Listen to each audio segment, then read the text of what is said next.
సమస్యలను వాటి పరిష్కారాలను కూడా చూపెట్టే సాంఘిక నాటకాలు సమాజ చైతన్యానికి స్ఫూర్తి వంటివని నాటక కళాకారుడు అన్నపు దక్షిణామూర్తి పేర్కొన్నారు. రమణయ్యపేట ఐపీఐఐసీ కాలనీలో ఆడబాల ట్రస్ట్ ఆధ్వర్యంలో తెలుగు నాటకరంగ దినోత్సవం ఘనంగా జరిగింది.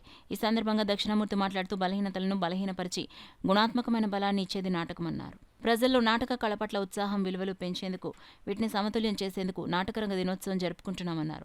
ట్రస్ట్ చైర్మన్ అడబాల రత్నప్రసాద్ మాట్లాడుతూ ఆధునిక తెలుగు నాటక రంగంలో తొలి నాటకకర్త, తొలి దర్శకుడు, తొలి ప్రదర్శనకారుడైన కందుకూరి వీరేశలింగం పంతులు జన్మదినోత్సవాన్ని పురస్కరించుకుని 2007 నుండి ప్రతి సంవత్సరం ఏప్రిల్ 16వ తేదీన తెలుగు నాటకం రంగ దినోత్సవంగా జరుపుకుంటున్నామన్నారు.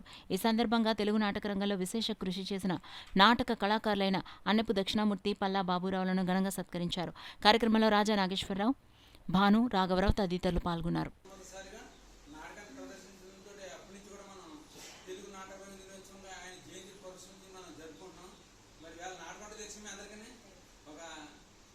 సమాజంలో నెలకొన్న సమస్యని తీసుకుని ఆ సమస్య యొక్క పరిణామాలు ఏంటి అని మనకి కళ్ళ కట్టినట్టు చూపడం, అదే దాని పరిష్కార మార్గం కూడా ఆ నాటకం చూపిస్తాడు. ఇప్పుడు మన సినిమాలో ఎలాగా సమస్య ఉంటుంది ఆ పరిష్కారం చెప్తే, అలాగే నాటక రంగంలో కూడా సమస్యను తీసుకుని మనకి పరిష్కారం చూపడం కూడా జరుగుతుంది. అటువంటి చక్కటి కళాత్మక రంగం ఏదంటే నాటక రంగం అన్నమాట.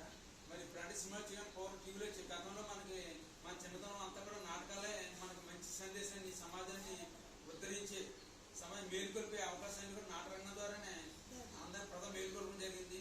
రకరకాల రంగాల్లో వాయిద్యాలు కానివ్వండి, హార్మోనియం కానివ్వండి, తబలాలు కానివ్వండి, లేదంటే నాటక ప్రదర్శనల ద్వారా కానివ్వండి, ఇటువంటి వివిధ రంగాల కళాకారులు అనేక మంది ఉన్నారు.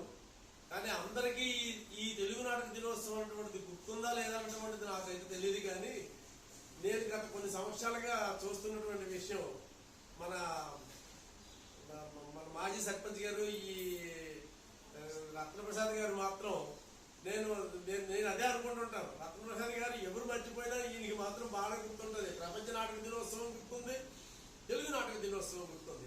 ఈ రెండింటికి కూడా కొంతమంది కళాకారులను పిలిచి ఏదో కొంత సత్కారం చేసి వాళ్ళని సంతృప్తి పెట్టడం అనేటువంటిది ఈయన కూడా కొన్ని సంవత్సరాలుగా ఆనవాయితీగా చేస్తూ ఉన్నారు. దాన్ని పురస్కరించుకొని ఇప్పుడు మనం ఈ సమావేశాన్ని ఇక్కడ జరుపుకోవడం జరుగుతుంది.